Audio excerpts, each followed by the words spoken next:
Hello again, Dan Alasso, Making History. And as I mentioned in the previous video, I've really been impressed with and I've been enjoying the videos that Knowing Better has put out. And I wanted to comment today specifically on part of one that he calls Redefining American Capitalism / Libertarianism.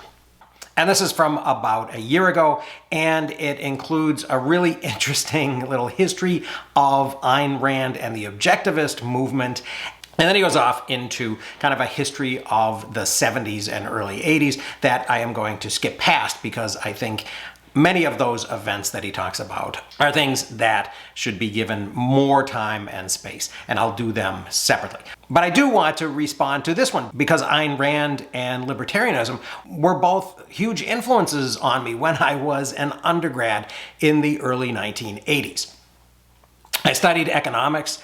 I read the Austrians. I got a fellowship to attend a summer program at the Foundation for Economic Education, FEE, when it was still in Irvington, New York, and when Leonard Read was still alive, the founder. It sometimes surprises my students today, who often expect me to be a Marxist or something, based on some of the things that I say in class, that I'm not a Marxist, and that I have some background in the ideology that stands behind some of their political positions. So what I'm going to do now is I'm going to play this Knowing Better video. I am going to play it at 1 1/4 speed so that it moves a little bit faster. Sorry about that, Knowing Better. And I'm going to stop from time to time to comment. So here we go. I've been an adult for a while now, and in recent years, I find myself wondering why things are the way they are. And more specifically, were they always like this? You see, I'm a voter, and as any voter can tell you, politics are complicated. So complicated that most people don't even bother. I certainly haven't been immune to that fact. It's only in recent years that I've made an effort to understand certain policies and programs, which is way more difficult than you might think. And I'm forced to ask, why? The older generation of voters who have passed on their knowledge say that it's always been this way. Regardless of who or what you vote for, things are so complicated that nothing will ever really get done. But now the internet exists, and I'm not sure that's true. Something changed in the early 70s, and we've been dealing with the consequences ever since. It wasn't always this way. What happened? So one of the things that really stands out to me is this seemingly random bundle of ideas and beliefs that seem to make up each side of this political choice that we're faced with. We're sort of expected not to look closely at the bundle and not to question whether these things really go together or should. For example, support for choice with cracking down on so-called welfare moms, or support for life with capital punishment. Now, these are just a couple of obvious and maybe provocative examples. There are plenty of others. And I think that this problem is kind of a product of the winner-take-all two-party so-called democratic system that we find ourselves in, where there's no real option to compromise or to try to find consensus. It wasn't always this way, but in the 1970s, which is the part of this video that I'm going to skip by, we did have a Republican administration that had inherited the bills for two very, very expensive programs, the war in Vietnam and the war on poverty. And then that administration was completely discredited by Watergate and was replaced by a democratic technocracy that failed to control stagflation, the stagnation that went with inflation, which finally led to Ronald Reagan. And Ayn Rand is part of this story, and her philosophy and its popularity is a little bit of a symptom of this story. So let's continue. Alyssa Rosenbaum was born in 1905 to a wealthy Jewish family in St. Petersburg, Russia. She grew up during World War I and the Russian Revolution. Times were tough, and like many people, she retreated into fiction, specifically romantic novels. Not romance novels, get your mind out of the gutter. Romantic novels became popular during the Industrial Revolution. They glorified the past, emphasized the individual, and put characters in a fantastical situation rather than a realistic one. Her favorite book was The Mysterious Valley, written in 1914.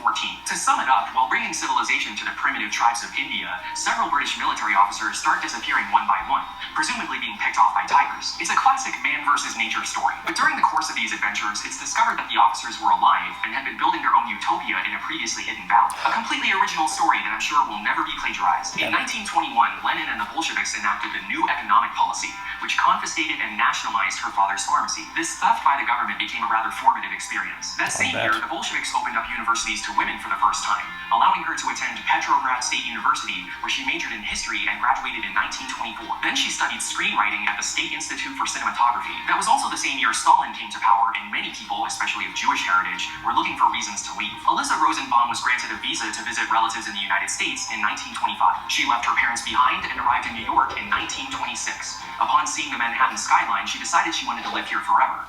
There was a problem with that dream, though. The Johnson-Reed Act prevented most immigrants from getting jobs, especially Jewish immigrants. So she changed her name to Ayn Rand and moved to Hollywood to work as a screenwriter in the film industry. While working on the set of The King of Kings, she met Frank O'Connor, and the two were married in 1929. When she first moved to Hollywood, most movies were silent films, and as they began to transition to talkies, her broken English became more and more of an issue. So she shifted her focus to writing novels and political activism. This was during the Great Depression and FDR's New Deal, which reinvigorated the economy through public works projects and welfare programs like Social Security. Rand viewed this as the first step towards a totalitarian communist regime. One of her first books, Anthem, written in 1937, imagines a future collectivist dystopia where the concept of the individual has been abolished. Even the word I has been erased from the dictionary. All of the characters use neutral or plural pronouns like they and we.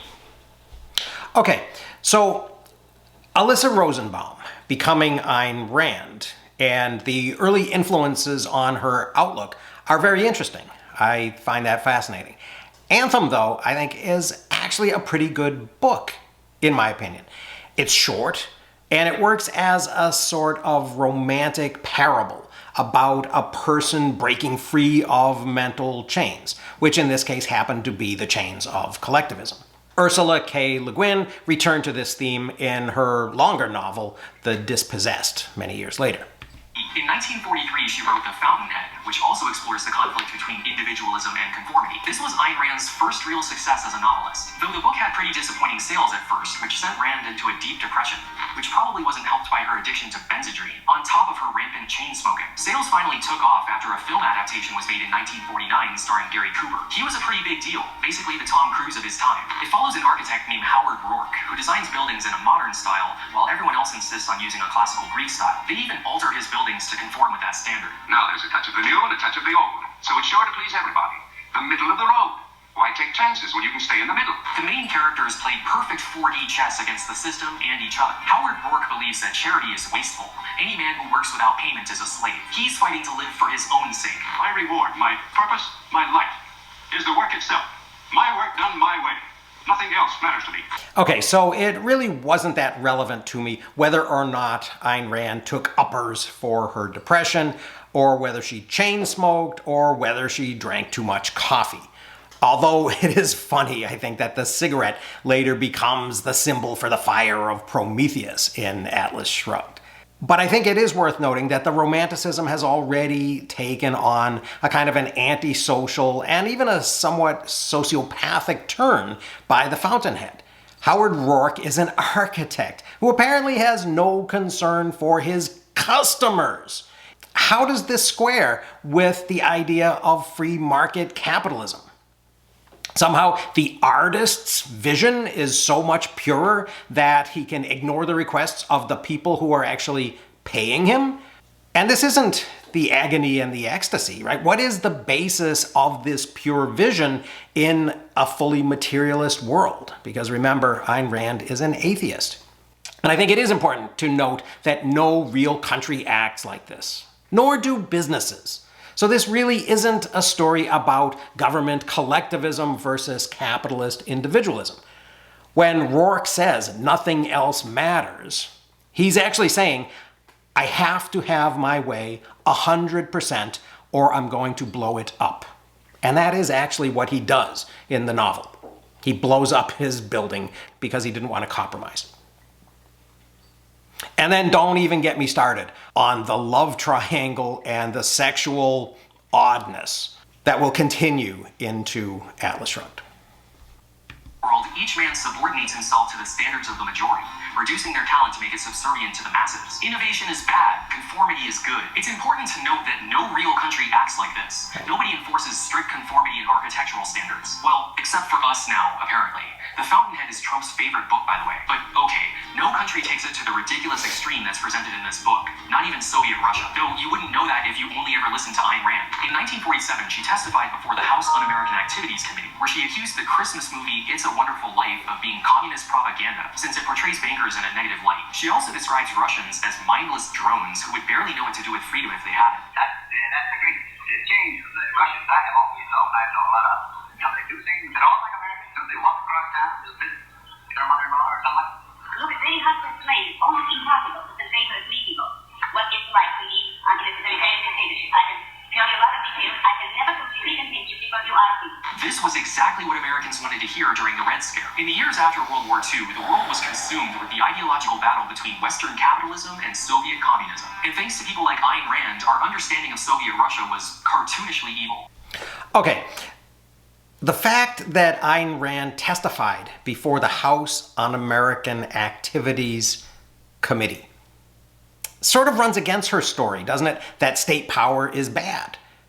Using state power, using the power of the government to destroy the careers of people who think the wrong thing. That's really what she stands for?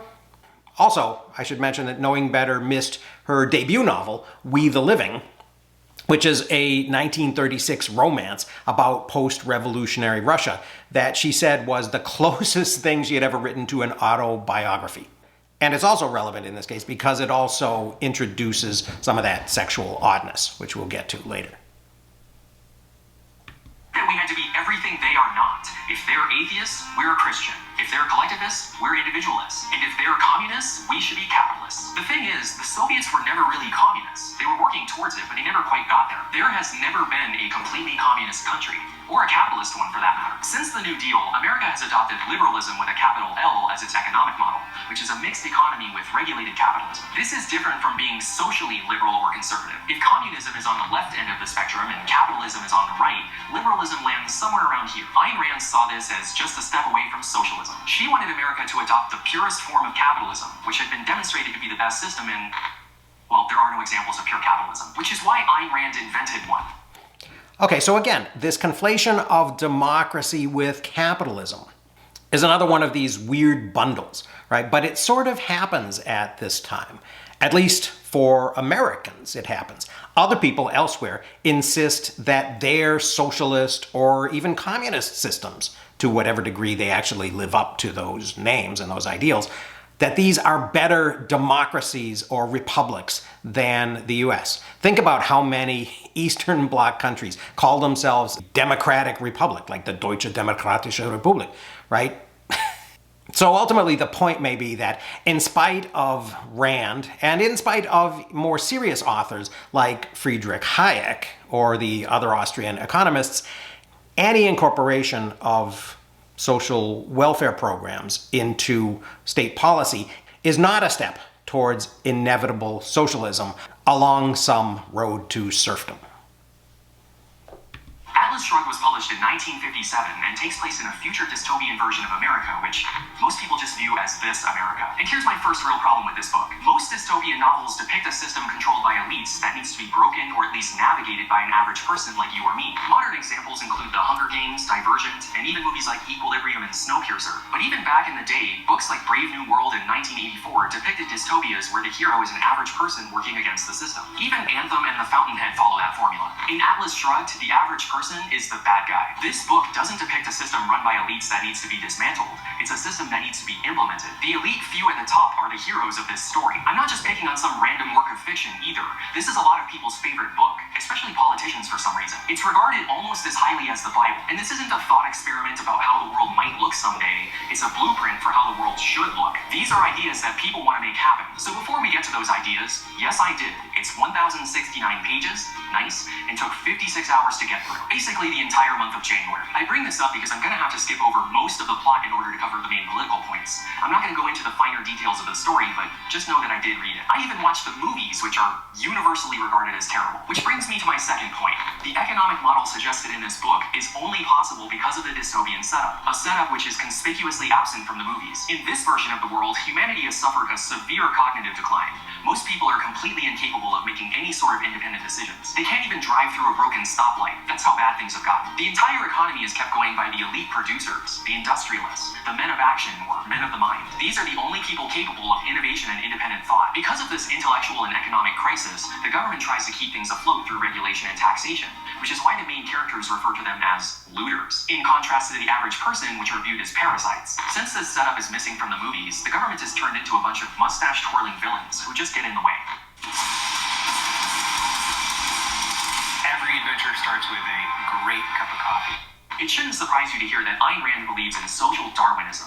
The people at the top are there because they deserve to be, and if you're at the bottom, that's your fault. She doesn't view poor people as a class, but rather as a collection of individual failures. If only you worked hard enough, you could be a producer too. The main protagonist of the story is Dagny Taggart, a female railroad executive struggling to keep her trains moving against an increasingly lazy workforce and an overbearing government. Luckily, she's uniquely smart enough to predict what the looters will do and plan accordingly. She assumes that the people's state of Mexico will nationalize one of her lines, so she pulls all of her best assets out of the country and intentionally lets it fall into disrepair. And she was right, they eventually do nationalize it. But think about that from Mexico's perspective.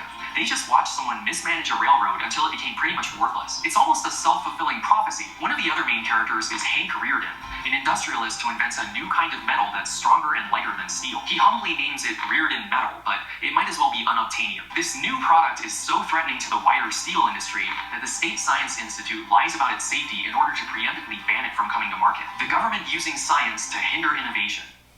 Because of the government ban, the Railroad Workers Union decides that it won't let any of its employees operate trains on lines made with Rearden metal. Thankfully, Dagny saw through the government lies. She creates a shell corporation and hires scabs to illegally build a new railroad out of unobtainium anyway, which she names the John Galt line. And it's so successful that it threatens the wider railroad industry. So the union and the government impose unnecessary nationwide safety regulations like a speed and weight limit, which in practice only applies to the new John Galt line. Who is John Galt is a meme which people use to explain away the unexplainable.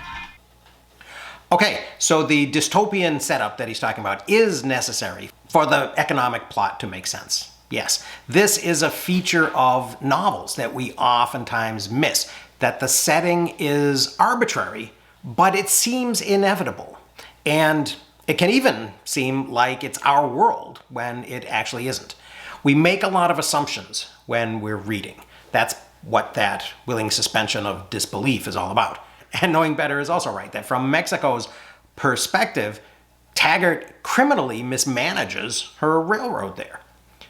But the railroad belongs to Dagny, right? It doesn't travel over Mexican land. It doesn't offer services to Mexican people. Well, the Mexican land is worthless until the Taggart line makes it valuable. And if the Mexicans are too stupid to build their own railroad, then they should just shut up and be grateful. Racist much? And then also, Rearden metal is apparently so much better because why? This is the classic MacGuffin, and the plot moves fast enough to allow us no time to really wonder how it is that only Hank Rearden is able to invent it. Because, oh right, because he's one of the men of the mind. Who is John Galt is a meme which people use to explain away the unexplainable. Why are people getting dumber and lazier? Who is John Galt? Why is the government so grossly incompetent? Who is John Galt? Dagny only chose the name out of spite. She hates the phrase. Her railroad continues to suffer because of overregulation and the fact that all of the great men of the mind have been slowly disappearing one by one. She attributes the disappearances to a man she calls the Destroyer and starts hunting for it. Narratively, the book feels a lot like Dante's Inferno.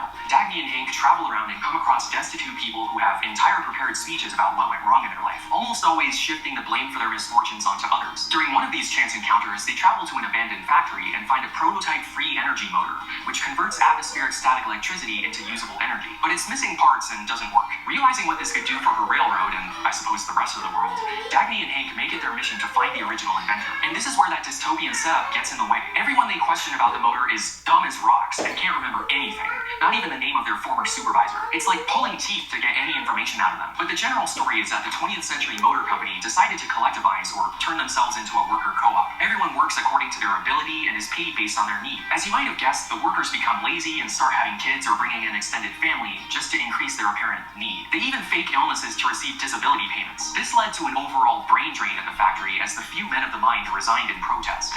One of those people being John Galt, who vowed to stop the motor of the world as he left. More captains of industry disappear, and the government begins nationalizing industries under unification boards and passing laws to prevent any single business from gaining too much power. Then they passed Directive 10289. This brings the entire economy under government control. Your job will be chosen by committee and you cannot quit. They freeze production and wages and seize all patents and trademarks. They also outlaw any new products. They don't want the economy to be at the mercy of every stray crank with a new idea. Dagny wasn't able to find the original inventor of the motor, but she hired a scientist who was in the process of reverse engineering it. Then he was visited by the destroyer and disappears. Dagny chases after him in a plane. She's also a pilot, don't worry about it, and follows him into a hidden valley in Colorado, which is protected by a Wakanda-like ray shield. She crashes, survives, and is greeted by John Galt, who is revealed to be the destroyer and the inventor of the free energy motor. She also meets all of the missing men of the mind. Turns out they all abandon their lives in the outside world to go on strike and come to this hidden valley they named Gulch to create a capitalist utopia. A completely original story that will never wait. You see, this is a world of great man economics. When the CEO of an oil or coal company disappears, nobody is able to step up and take their place. If they take their ball and go home, the game ends. Most everyone else is too stupid to be able to do their job. Even their immediate subordinates have no clue what to do. The industrialists are uniquely gifted. Sometimes on their way out, they literally blow up their factories and mines, so nobody else can even try to get things going. So were they fleeing the collapse or causing it? Here in Galt's Gulch, they only use gold as their currency. They all smoke cigarettes with little dollar signs on them, and they're using the free energy motor as a limitless source of electricity. Nothing created in the valley is allowed to leave. The people are allowed to leave, though. A few of them had even taken on menial day laborer jobs in the outside world to keep tabs on what's going on. Being a day laborer is the lowest, most degrading job imaginable to them. In order to pay for her care following the plane crash, Dagny becomes John Galt's house slave, which isn't much better. And then she enters into a sexual relationship with him. Here's where I need to talk about Ayn Rand's problematic depiction of women. Not just in this book, but all of her work. Marriage is completely meaningless in this world. Everyone cheats on everyone knows about it, and nobody gets in trouble. Dagny shifts her attraction to whoever is the most alpha male in her life at that moment. She starts with Francisco d'Anconia, a copper tycoon, then moves on to Hank Reardon, the steel tycoon who invents Reardon metal, and then John Galt. All of the sex scenes are kind of rapey. We're experiencing the story from Dagny's perspective, so we're able to hear her thoughts. Turns out she's one of those women who likes to be taken and puts on a show of not wanting it, all while secretly enjoying it. This same scenario plays out in the Fountainhead. She even fights back before giving in to his aggressively violent advances. But it's okay, she's apparently into that. Now, I don't think that reading this book will turn anyone into a rapist or inspire someone to commit a sexual assault, but your brain is really bad at differentiating between reality and fiction. We are social animals, and we evolved to absorb gossip as a way to keep tabs on the community without having to physically see everything ourselves. Who is sleeping with who is lazy on the last hunt, etc. Whenever you hear one of these stories or read it in a book, your brain blocks that as an example, regardless of whether or not it happened to you. That's why crime dramas are so effective. So let's say you're sitting on a jury and you hear someone say, "Man, I didn't assault anybody, she secretly wanted it. You see the way she was dressed? That's true. Some women do be like that." No, they don't, actually. Not without telling you first, anyway. And that's really my problem with this entire book. This is fiction. None of this stuff actually happened. The people aren't this lazy and stupid, and the government isn't this incompetent and corrupt. But people act like this is the world we currently live in. Okay, I remember that Who is John Galt was a great pre-internet meme. Sort of meaningless, but with an appearance of deep significance. And I like his description that this world is all about great man economics. It does sort of reflect the ways that history has traditionally been told, though, doesn't it? And funny that being a day laborer is the lowest possible job that these people can imagine. But only some of the time. At other moments, Rand praises the pride that people can take in a job well done, even if it's a humble job, like cooking a meal. But pay no attention to the inconsistency. It certainly says nothing about Rand's mental state. And then the rapey nature of the sex in all of Rand's novels, and the way that Dagny repeatedly sort of levels up to a new alpha male, and is seen in the story as improving herself each time she does so. This is another huge inconsistency in Rand's story world. But, as I said, the plot moves pretty fast, so the reader doesn't really have time to ponder on all of this. Some people are just more gifted and motivated than others, and lazy people will always find a way to mooch off of them, even using the government to make everything unfairly equal. To pull an example from the book, anti-discrimination laws are abused to force banks to give loans to poor people, because you can't discriminate against the economically disadvantaged, right? Where have I heard this before? Some government planners decided that too few people owned homes. So the planners decided to force an increase in home ownership.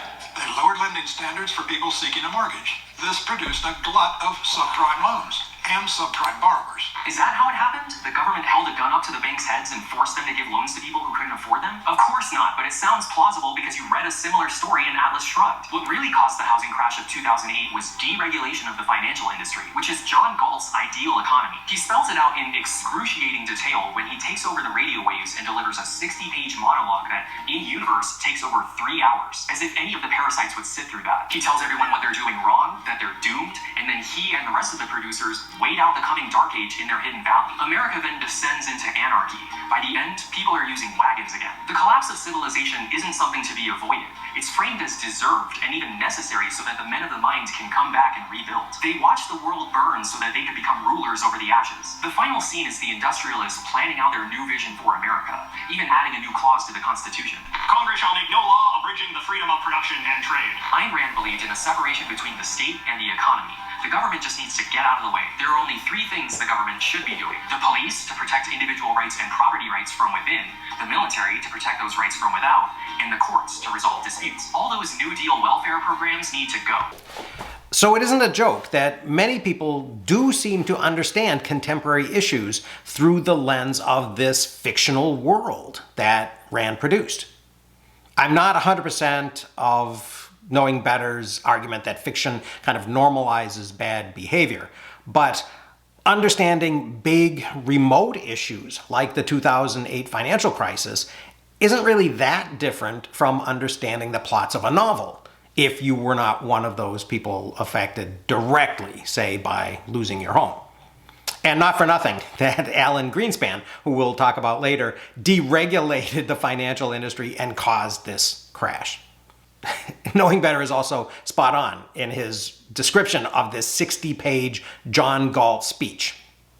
Even when I was a Rand convert and I was in love with the book and the philosophy, I was still never able to actually read that speech all the way through from start to end.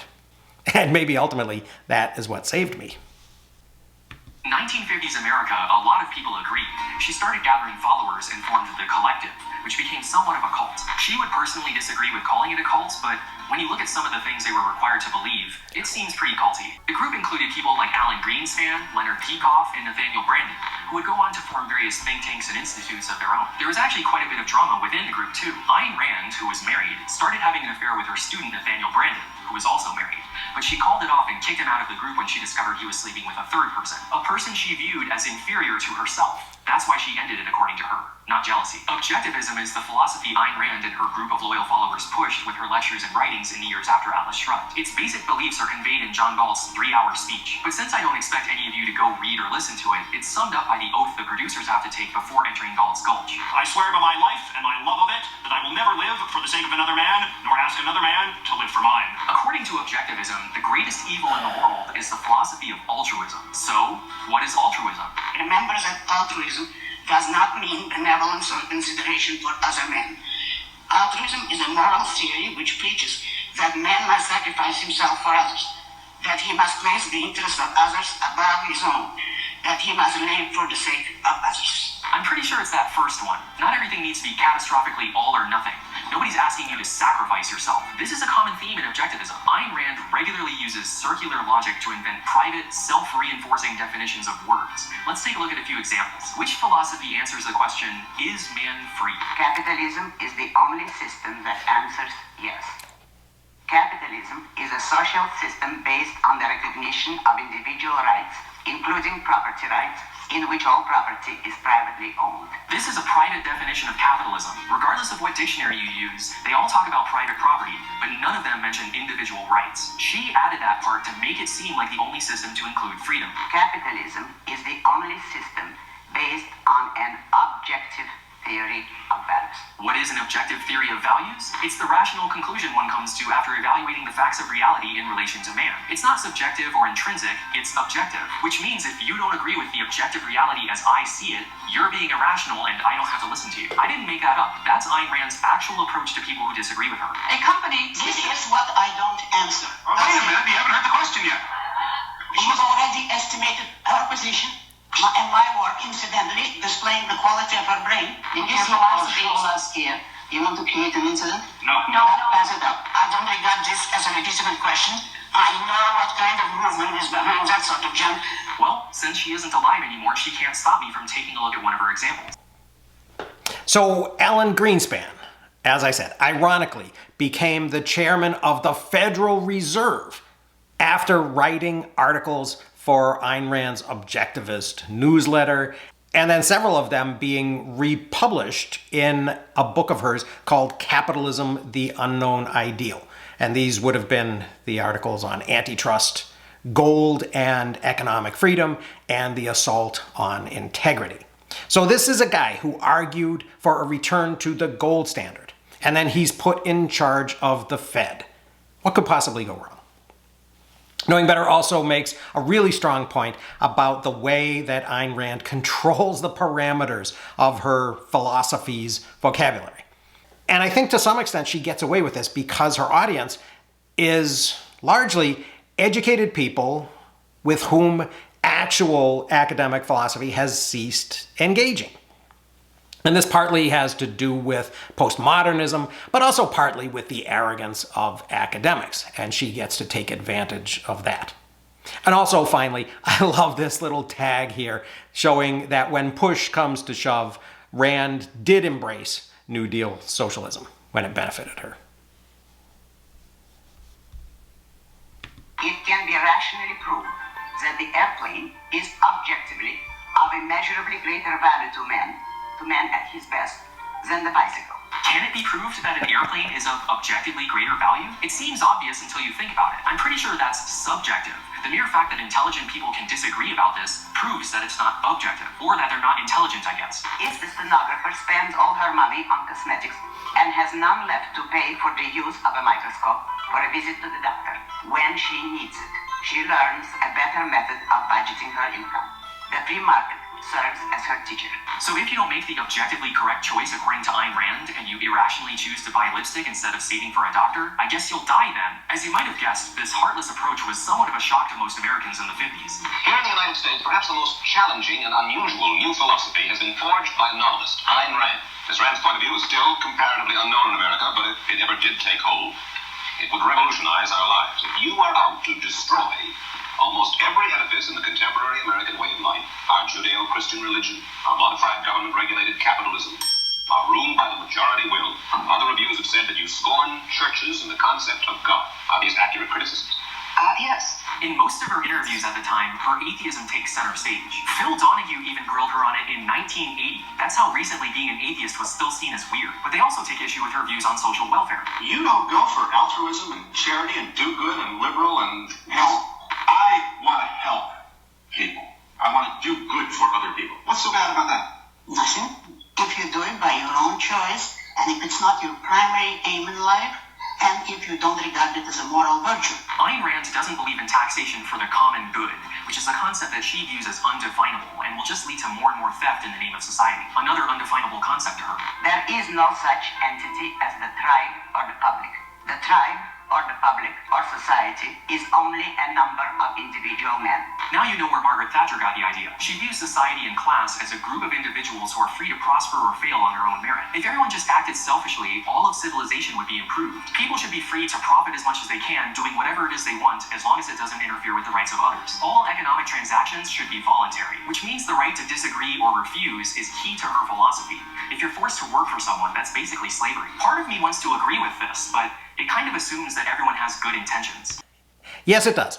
First, though, funny that Knowing Better thinks that people being curious about her atheism and focusing on that in 1980 was unusual. Atheism is still a problem for most Americans today. And actually, while we're on that subject, imagine how much more traction she would have actually got with conservatives if she had toned down the criticism of religion. But yeah, her philosophy is incredibly romantic. And if you can assume that people have good intentions, then setting them free might not seem like such a bad idea. But isn't there also sort of an assumption of an invisible hand at work here? The idea that if everybody acts in their own personal best interest, that this will somehow add up to the best possible society, that it will net out to the most positive outcome. We know where the right to refuse leads us. People won't grant marriage certificates or bake wedding cakes for gay couples. They won't offer birth control in their health insurance. And if the majority of Americans still had their way and still had the right to refuse, segregation would still be a thing. Sometimes the invisible hand must be forced because some of you are still stuck in the past. Ayn Rand viewed the Civil Rights Act of 1964 as a violation of property rights. You can't force businesses to serve black people, in case you were wondering why so many white people were drawn to this message. As a result, her cold, selfish philosophy of objectivism didn't really catch on in mainstream American politics. Neither party was willing to adopt its ideas. All that changed in 1971 when a group of free thinkers voluntarily associated with each other and created the Libertarian Party. The first election they took part in was 1972. Ayn Rand never liked libertarians, dismissing them as right-wing hippies. All kinds of people today call themselves libertarians, especially something calling itself the New Right, which consists of hippies who are anarchists instead of leftist collectivists, but anarchists are collectivists. Capitalism is the one system that requires absolute objective law, yet libertarians combine capitalism and anarchism. That's worse than anything the New Left has proposed. It's a mockery of philosophy and ideology. This is despite their obvious similarities with Rand. Libertarians tend to be atheists and believe in individual liberty, which means they were pro-choice and for the decriminalization of drugs, both of which were very unpopular opinions at the time. Therefore, a purely free market, laissez-faire form of capitalism and limiting or reducing the size of government, which was starting to catch on thanks to her books. They were also for ending conscription. National service should be voluntary. You shouldn't have to sacrifice yourself for some undefinable common good. But public service has always been part of our national identity. From the founding fathers, I only regret that I have but one life to give for my country, to JFK's ask not what your country can do for you, ask what you can do for your country. All that changed with the Vietnam War. Thanks to the release of the Pentagon Papers in 1971, Americans were starting to realize that serving your country might mean being sent off to the other side of the world to die for nothing. Though some would argue that that was always the case. Yeah, Smedley Butler. His book, War is a Racket, exposed that in the 1930s. Funny that Rand disliked libertarians, though. A bunch of hippies from California with a different set of priorities. But they learned from her how to claim that their perspectives and their opinions were objective reality, and that if you disagreed with them, then you were irrational or collectivist or maybe both. Well, it changed. Nixon campaigned to end the war and the draft. Both times he was elected. He eventually made good on that promise, though technically not until after he resigned in 1973. The military has been an all-volunteer force ever since. If you were born after 1955, the draft isn't something you've ever had to worry about. But the anti-war movement brought another related issue to light. You could be sent off to war before you were able to vote. You could be drafted at 18, but couldn't vote until you were 21. So in 1971, the 26th Amendment was added to the Constitution, lowering the voting age to 18, specifically for the baby boomers who are now coming of age. The first election these teenagers could participate in was 1972, and one of their main issues of concern was the environment. The air and water had become so polluted that rivers regularly caught on fire.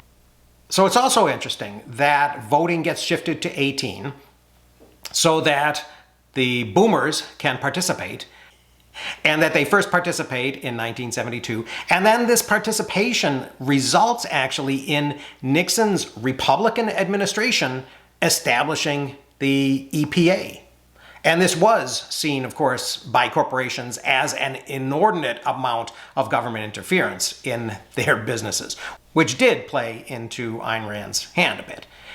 Now, I'm going to skip ahead here and leave a bunch of this history and a bunch of his different costume changes for another time. I think that he probably will go and make additional videos about some of these topics if he hasn't already. And I'll comment on them. And if he doesn't make some, then maybe I will myself. So I'm going to jump to the part where Rand has some things to say about Ronald Reagan, the guy who takes advantage of the combination of these Randian ideas and Austrian economics and social conservatism in 1980. Morals had deteriorated and America was losing respect on the international stage. It was time for strong leadership in the White House. So we elected someone who promised to make America great again. It's like we're living in an episode of Black Mirror and everything's repeating. Ayn Rand famously denounced Reagan over religion and economics. What do I think of President Reagan? The best answer to give would be, but I don't think of him. And the more I see, the less I think. And Mr. Reagan in particular is not an advocate of capitalism. He is an advocate of a mixed economy with a different kind of mixture.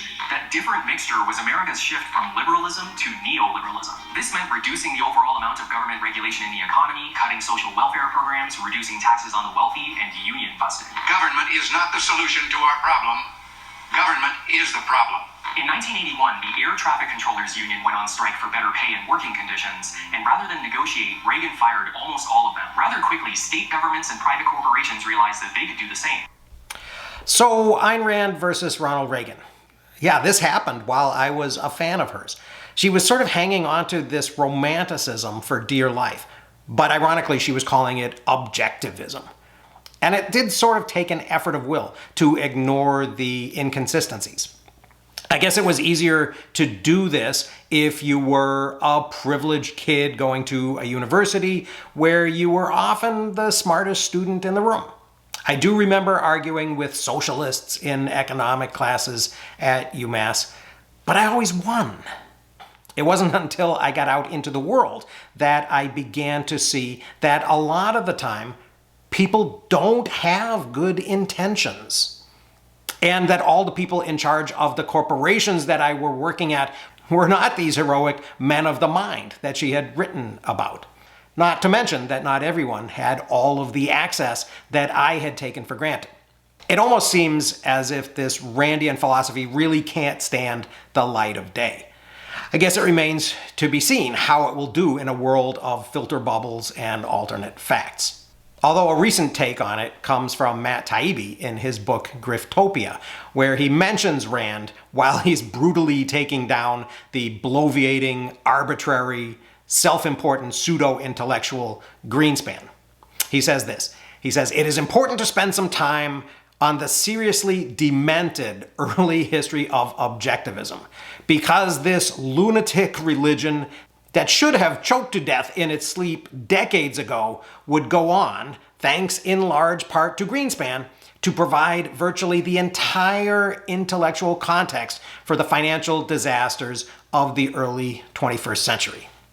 So that's quite a statement, and that really does maybe give us some context on why some of these very seductive fictional worlds can be problematic in the real world.